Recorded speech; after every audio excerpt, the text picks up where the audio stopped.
up, y'all?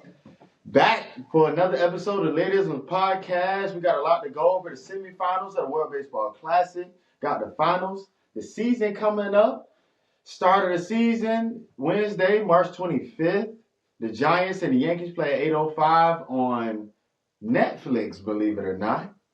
But I won't waste any more time. Let's get down to the nitty-gritty. But first, before we start that, I want to do something new at the beginning of my podcast now, giving glory to God and using my platform to show that God is great, to show the love of Him, and to show His wise words. So the Bible verse of the week is 2 Corinthians 7:10. Godly sorrows bring repentance that leads to salvation and leaves no regret, but worldly sorrows bring death. I ain't no pastor or nothing, but my thoughts is if you cry or you're sorry or you're sad or you feel compelled or convicted from the things of what God expects from you, and you change those ways, you will be better. But if you are always worried about and sorrowful for what the world is and what the world thinks of you, it will bring death in a sense. It'll bring spiritual death. And it won't, not so much physical. You may live on physical. You may have somewhat of a moderate life, but it will bring spiritual death. You got to keep your eyes on God and don't worry about nobody else. The World Baseball Classic. Semifinals and the finals were some very, very exciting games, especially the finals. But I'm going to get to that in a second. First semifinal, DR versus USA. Man, oh man, oh man. I was a little nervous about this game. I was like, man, DR, they got a good lineup. They got good pitchers. They got Brazaban coming out the pen throwing like 98, 99. Then start off, they got Luis Severino throwing 100. I know he's going to be revved up playing for DR. He didn't pitch great this past season with the Athletics, but they were in the AAA stadium in Sacramento, so I know those numbers can be a little skewed. But I'm like, okay, but we got schemes, we got a chance, you know what I mean? So it's gonna be a battle. It's gonna be a battle. We got a good lineup in, and man, did this game not disappoint. High energy. Severino was killing with the low fastballs. Killing with the low fastball. He attacked the hitters all night. And what can I say? That's what you're supposed to do. You're supposed to come in there, compete, attack the hitters, and give your chance to team to win. Paul schemes, though. The moment everything changed. Paul schemes. Throw a fastball to man Machado, fouls it off, and he stares him down. That's when I knew Paul schemed. He was ready. That man, he was ready to go. And he mowed through this lineup. And he was going dealing.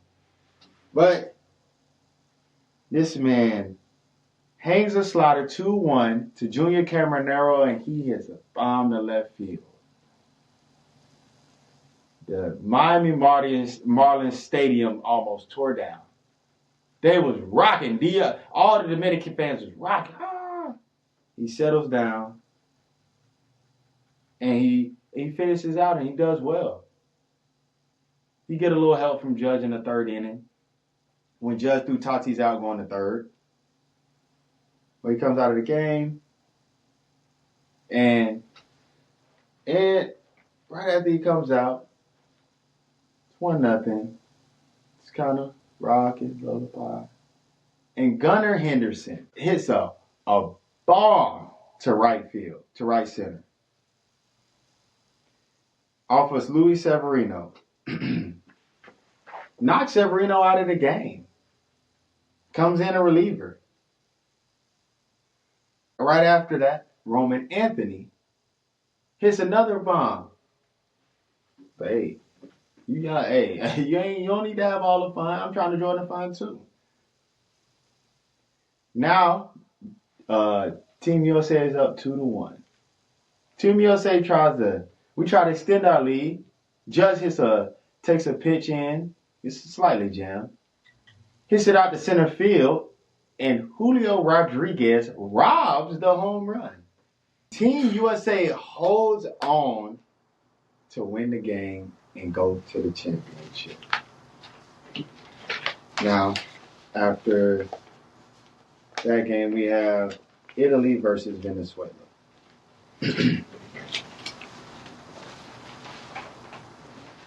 Game's a little less exciting, I would say, than the semifinal game for DR and then the championship game.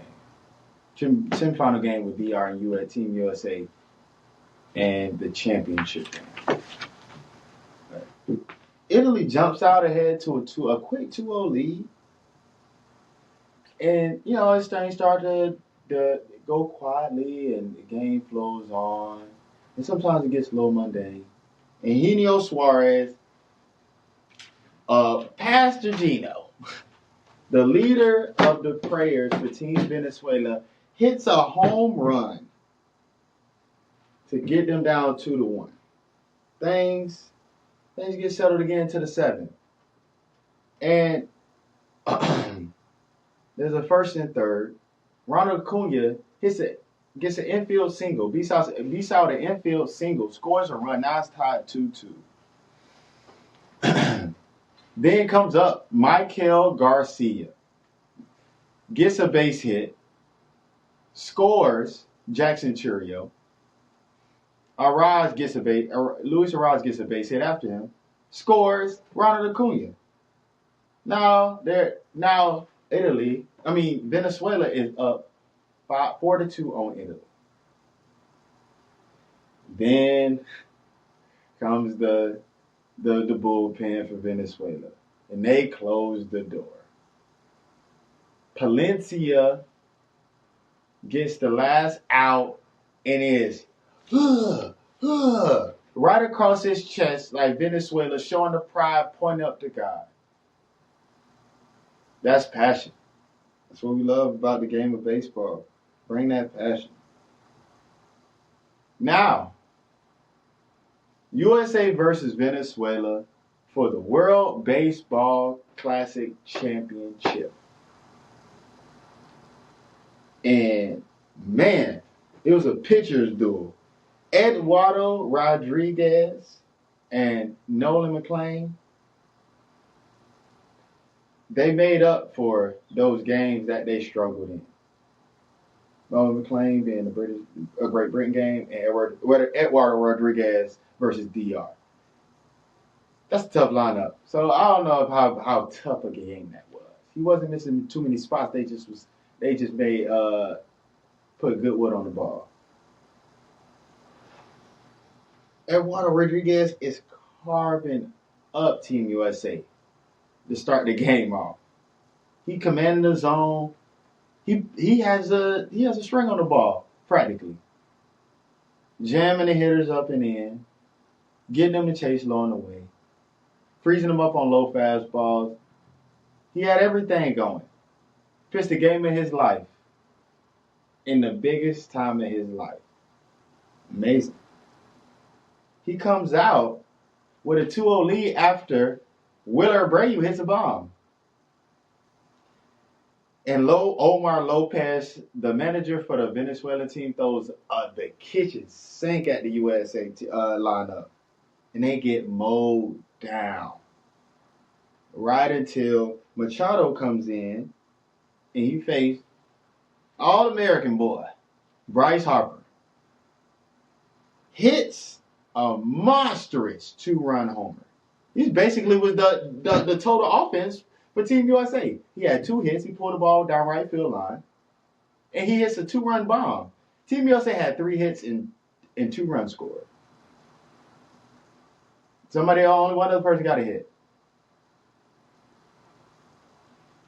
Now, Venezuela's turn to answer back. Luis Suarez walks. They got Senora pinch runs for him. Still second. All of 3 down 3-0. Wait, the Red Sox down 3-0 with the Yankees, and the man still a base with 2 outs, and everybody knew he was going. It's a similar feeling, but it's not the same. But it's similar. Gets the second, and none other than Pastor Gino, Eugenio Suarez, hits a double in the left center gap, scores Senora. Venezuela goes up 3-2. And instead of Eugenio Suarez pointing to his friends, pointing to his family in the stands, pointing to his teammates or his coaches even, not even pointing to himself, he looks up with his hands raised and give thanks to God. That summarizes the tournament for Venezuela. In everything they did, they thank God. Win, lose, or draw. And they became victorious because they let God lead. They followed God. They didn't want to do it on their own. They knew they couldn't do it on their own. They had faith. That's what you need to win. In the MLB, they usually have silver sluggers and gold gloves, which are respected for each league, the American League and the National League, but they don't have a collective for both leagues, such as the best hitters at each position or the best defenders at each position or the best pitchers. So I decided to make an all MLB team, even though the MLB starting to go in that direction. But I want to make my own MLB team for what the players do I do see. Starting off at catcher is Cal Raleigh of the Seattle Mariners. First base, Freddie Freeman of the Los Angeles Dodgers. Second base, Ketel Marte of the Arizona Diamondbacks. Third base, Jose Ramirez of the Cleveland Guardians. Shortstop, Bobby Witt Jr. of the Kansas City Royals. Left field, Jarren Duran of the Boston Red Sox. Center field, Julio Rodriguez of the Seattle Mariners. Right field, Aaron Judge of the New York Yankees. And at DH, Shohei Ohtani of the Los Angeles Dodgers. So that is the first team all MLB team. Now let's go to the second team. At catcher, Will Smith of the Los Angeles Dodgers. At first, Matt Olson of the Atlanta Braves. At second, Nico Horner of the Chicago Cubs. At third, Alex Bregman of the Chicago Cubs. At short, Corey Seager of the Texas Rangers. In left, Tyler Soderstrom, young boy, new kid on the block for the Oakland Athletics. Center field, Byron Buxton of the Minnesota Twins. Right field, Ronald Acuna Jr. of the Atlanta Braves. Let's go. The DH, Kyle Schwarber of the Philadelphia Phillies. Let's go to the honorable mentions now. At catcher for the honorable mention is William Contreras of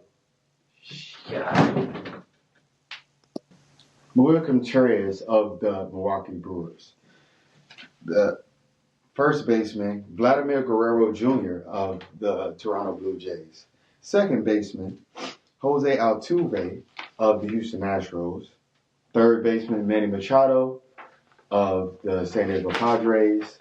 Shortstop, Francisco Lindor of the New York Mets. Left field, Cody Bellinger of the New York Yankees. Center field, Jackson Merrill of the San Diego Padres. And right field, Juan Soto of the New York Mets. And DH, Yordan Alvarez for the Houston Astros. Those are the all MLB teams. So now we're going to get to the all defensive teams. Starting off at catcher, Patrick Bailey for the San Francisco Giants. First baseman, Matt Olson for the Atlanta Braves.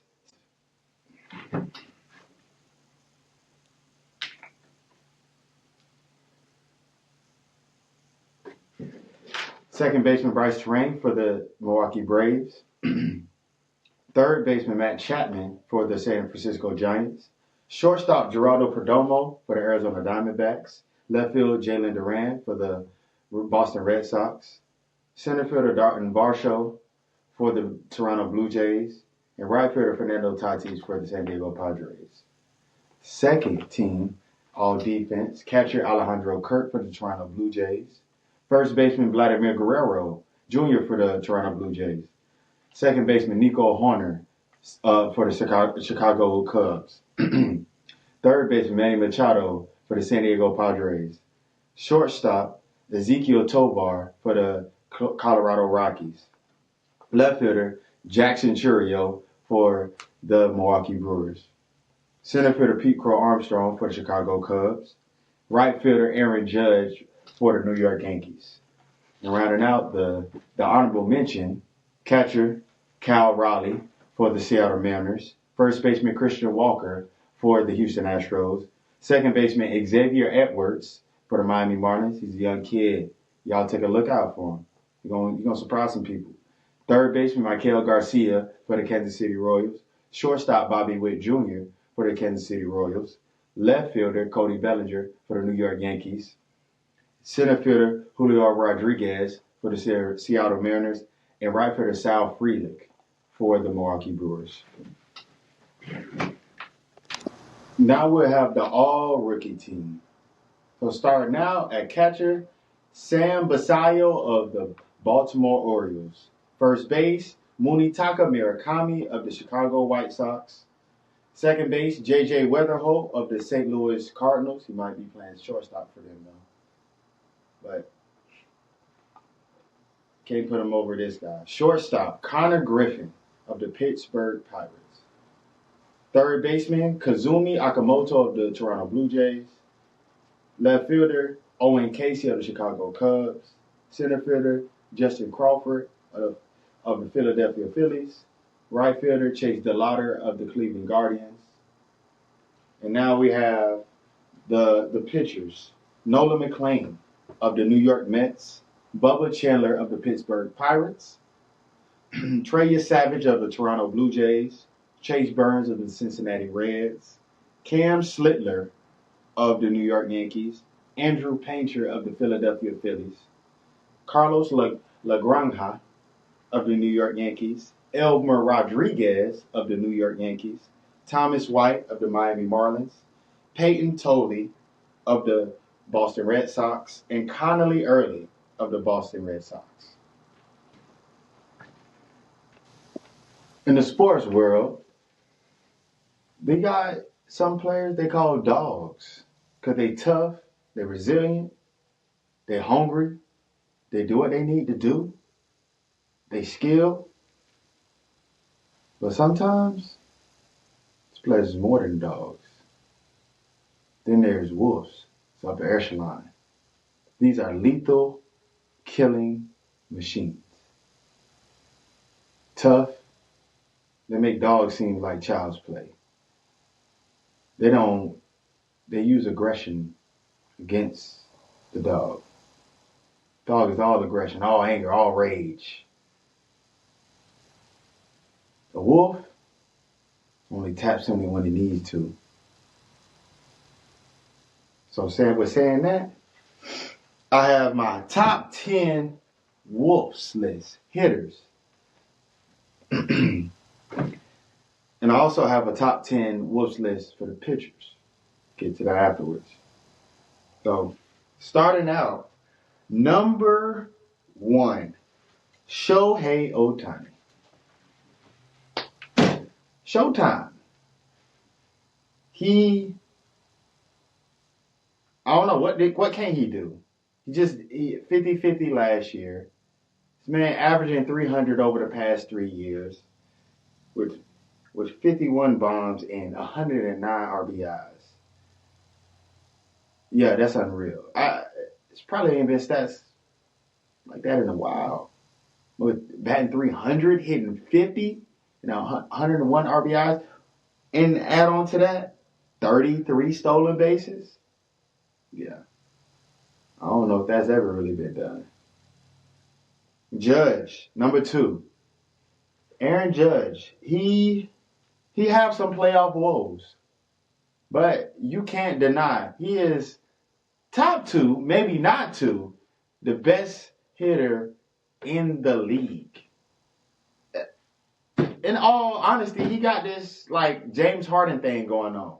Like in the regular season, he a world beater. In the regular season, he one of the greatest ever. He is elite of the elite of the elite of all time. But the playoff woes still happen.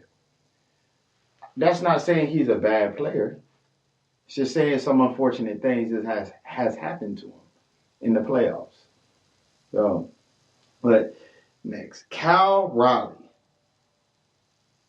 Switch hitting catcher that hit 60 bombs. 60 home runs by a switch hitter. It hasn't happened since Mickey Mantle. I'm pretty sure that man fought in the Korean War. That's like 70 years ago. Like it's insane. Cal Raleigh he's big, strong. He's able to hit the low ball very well. Let's see if he has another great year. Before the year he hit 60, he hit 30 twice. So he's no stranger to hitting a lot of home runs. But let's see if that number can be 40, 50 this year. Who knows? A little bit of struggles in the World Baseball Classic, but that'll always tell the tale.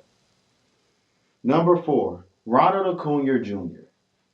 Honestly, he would be over Cal Raleigh and possibly over Judge if he could stay healthy. That's the only knock against him. And he just don't get hurt, he gets injured. He had two ACL surgeries already. But from what I know and what history tells me, when he comes off an injury, he's due to have an amazing year. Last time he came off an ACL injury, he won MVP. He had 41 home runs and stole 73 stolen bases. Yeah, unreal. Unreal. This man, and he hit 330 something. He is the quintessential 5-tool player. Like all of his 5 tools are elite.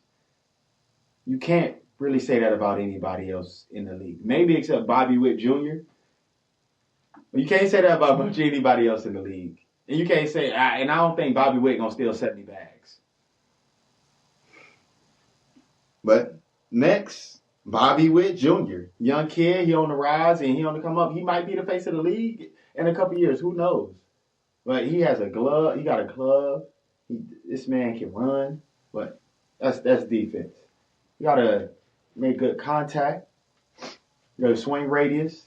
He gotta have pop to all fields. He hits the ball to all fields. Good. He's a good batter. He takes his pitches. He had some good at bats in the World Baseball Classic where he took some pitches and be able to draw a walk when he didn't hit the ball so well. That's very important especially with a young hitter.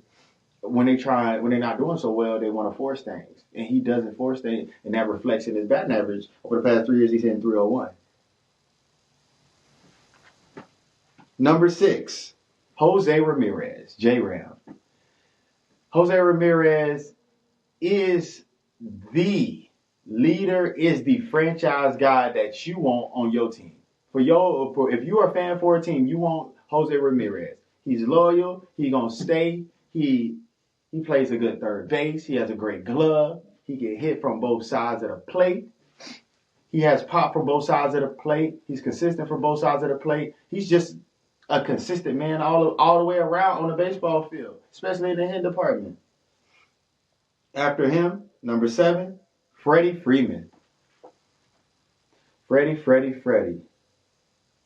Seems like a long time ago as a departure from the Atlanta Braves, but he's still hitting.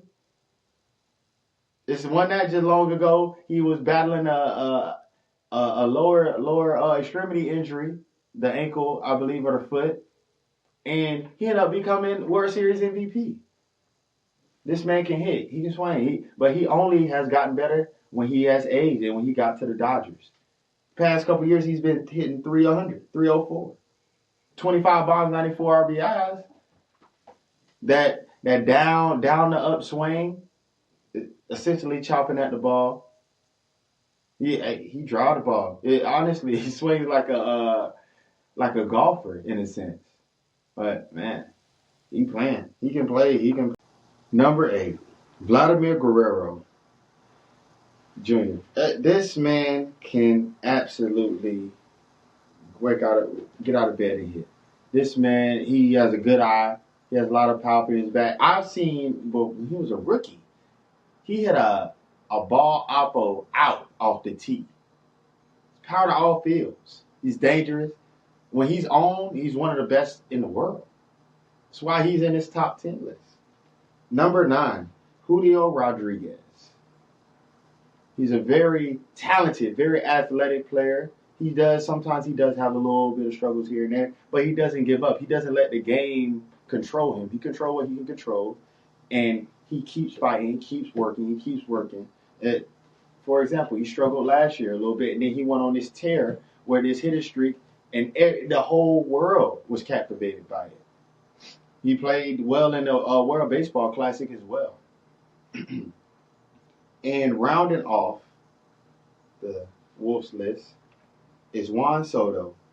Juan Soto, this guy, he plays every day. He's gonna play 161, 160, 162. He's gonna show up in the lineup. He's gonna give you good at bats. He's gonna draw walks. At times, I do think when he does put the ball in play, he does get himself out there, and where he can to be able to be more successful when he does put the ball in play. But his eye is really good. That helps him have a better batting average. It helps him be a better hitter in the long haul. Now, he does have immense power to all fields, and he is not shy about the moment. When he was a rookie, this man hit a ball off Verlander off the train at the Astros dome. So he ain't shy. He ain't shy with the moment, and he delivers in the moment. Now we have the top 10 Wolves list for the pitchers. You got to start up with Tariq Skubal. This man has won the last 2 Cy Young Awards in the AL. He's looking to win again. 11 K per 9 and 1.6 walks per 9 innings is insane. And yeah, it's like you got a 2.39 ERA. Oh, that's like it's terrible. Nah, it's amazing. This man, he's tough. He gets up to 102. It's a great breaking ball. He got really good off speed. He commands and controls the zone every time he steps on the mound. His strike spirit, and he got a little swag to him. He got a little hat cocked to the side. He feeling himself. He ready to go to work. Number 2 is Paul Skeens. This man, he has a devastating, it's called a splinker, a splitter sinker mix. That's a very tough pitch. It's very heavy, a lot of downhill action. Got a little ASR, arm side run for the people that's non-baseball people that's watching. And this man, he's tough. He owns the zone. He had a moment in a DR game. He faced the 2026 World Baseball Classic Dominican Republic team is one of the best lineups that's ever been put together. He went toe-to-toe head-on and only gave up a home run off a hanging breaking ball from by Junior Caminero. He has a 1.96 ERA in the past 2 years. 10.8 K through 9, 2.1 walks per 9. It's right there. He's right there on the edge with Tariq Skubal. And to me, they're interchangeable. I have to go with Tariq Skubal because he won the Cy Young back-to-back years. You can't not put him first. But the third one is a guy. He was in the tub last year. He got a little injury, Zach Wheeler, but he's known to be one of the top pitchers when healthy in the league. Top 2, top 3. He has 2.5 K through 9 and 2.1 walks through 9. That's tough. With a 9.93 whip. Following him is Chris Sale. He's older now, Florida boy from Lakeland. Throws low 3/4 slot. Go to low to mid 90s. Used to be mid to high 90s when he was younger, especially for the White Sox. He still can play. He 2.93 ERA, 11.4 Ks per nine, 2.2 walks per nine. The man's box office. He can still be pretty much any team's ace, garnering some other teams, probably the Phillies, where they got Zach Wheeler and they got Aaronola, and with the Red Sox, where they got Garrett Crochet and Roger Suarez, or the Dodgers even. But most of these teams, he could still be an ace. He could still be a number two. Following him is Garrett Crochet. Very, very similar pitching delivery. Now, Garrett Crochet he's a little bigger, he's a little stronger. From Mississippi, Starkville. He has a 3.02 ERA, 11.8 K per nine, and 2.3 walks per nine. Very similar stats as well. But difference is Garrett Crochet can run it up to 100. And Chris Sale is a little more, he can dial it in. He can command the zone. He can hit his spots. He can have the ball a little more on the string than Garrett Crochet. He's a vet. He knows how to get it done. Garrett Crochet, he's still young. He's still learning being a starting pitcher, because his first year he wasn't a starting pitcher. He was just a reliever.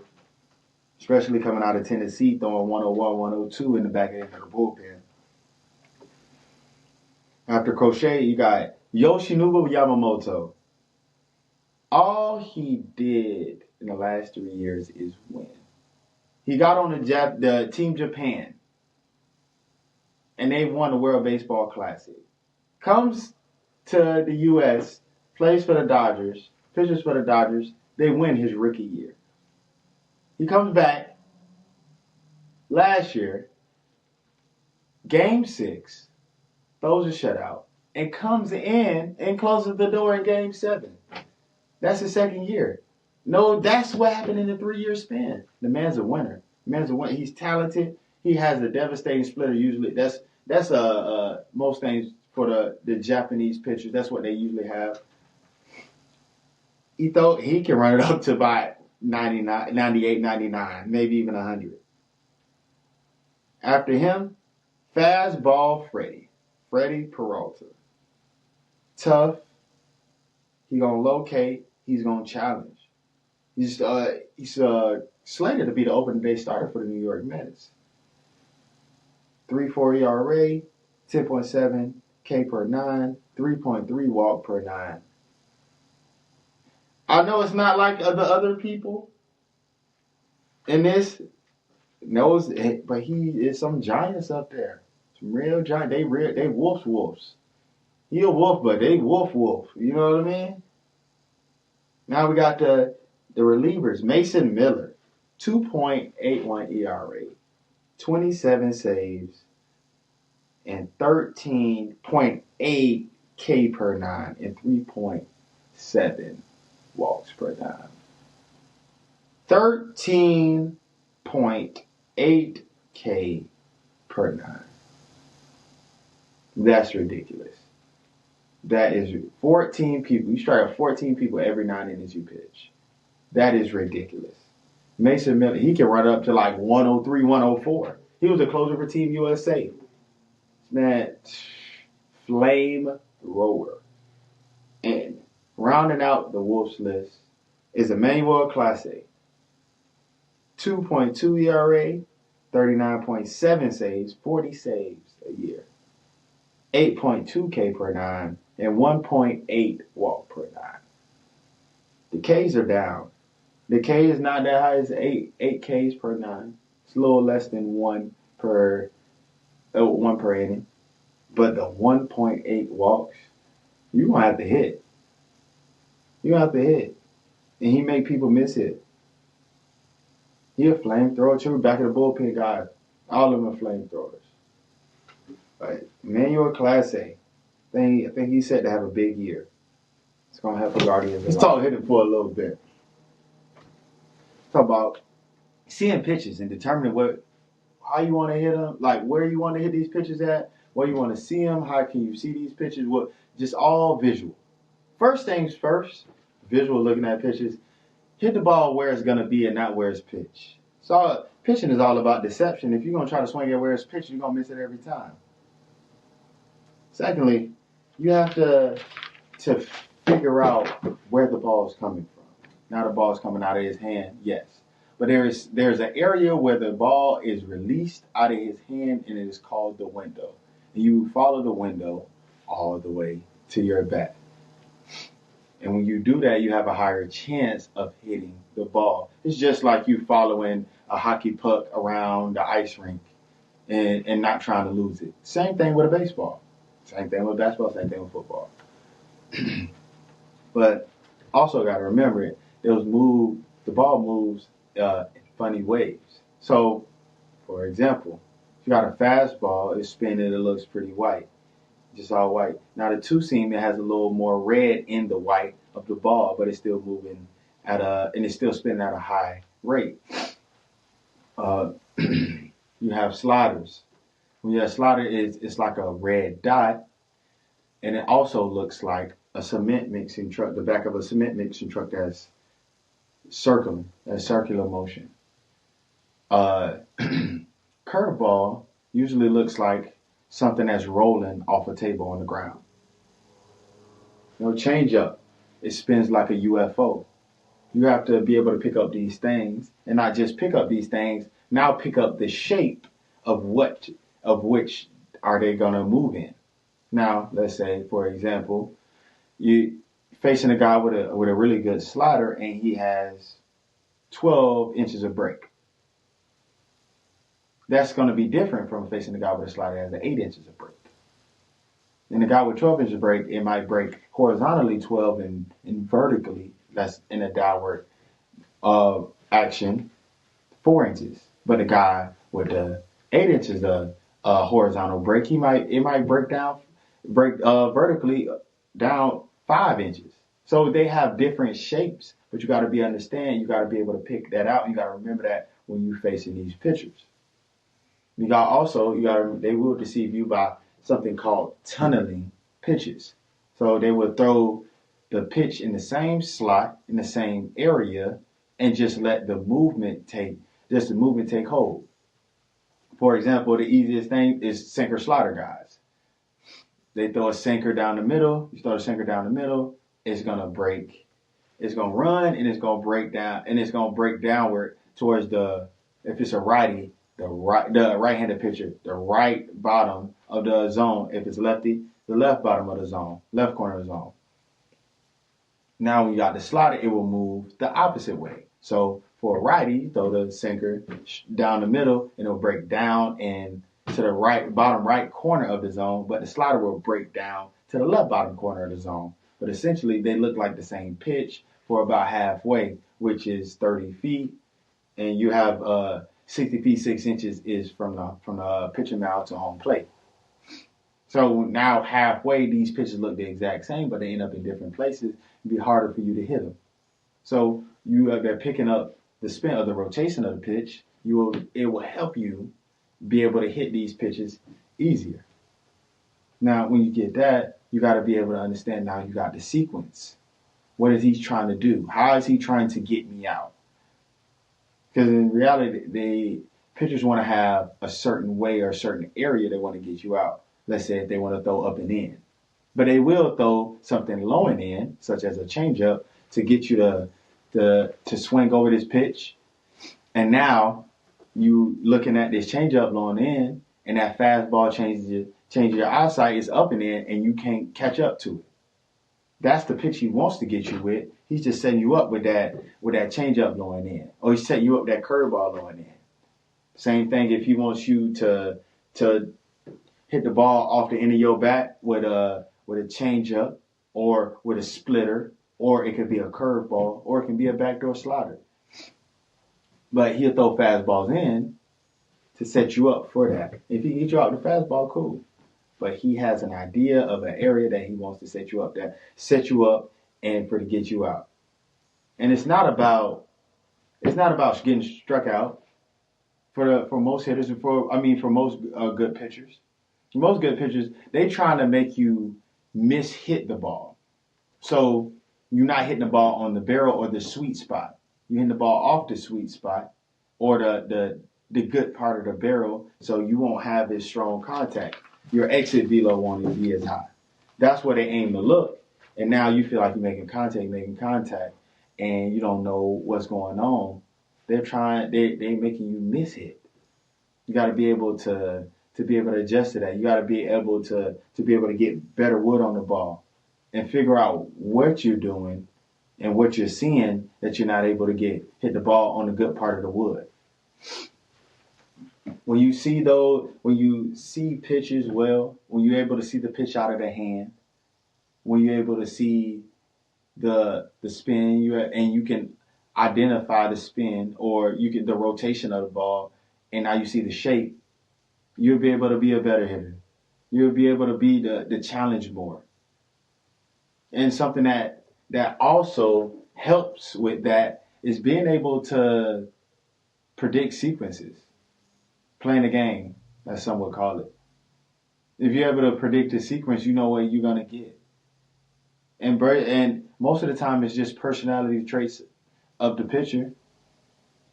Honestly, if he comes up there, he's all hyped up and crazy and sweating, he gonna throw the mess out of the ball. It don't matter if he throw a fast ball or a breaking ball, but chances are he might be effectively well given how his personality is.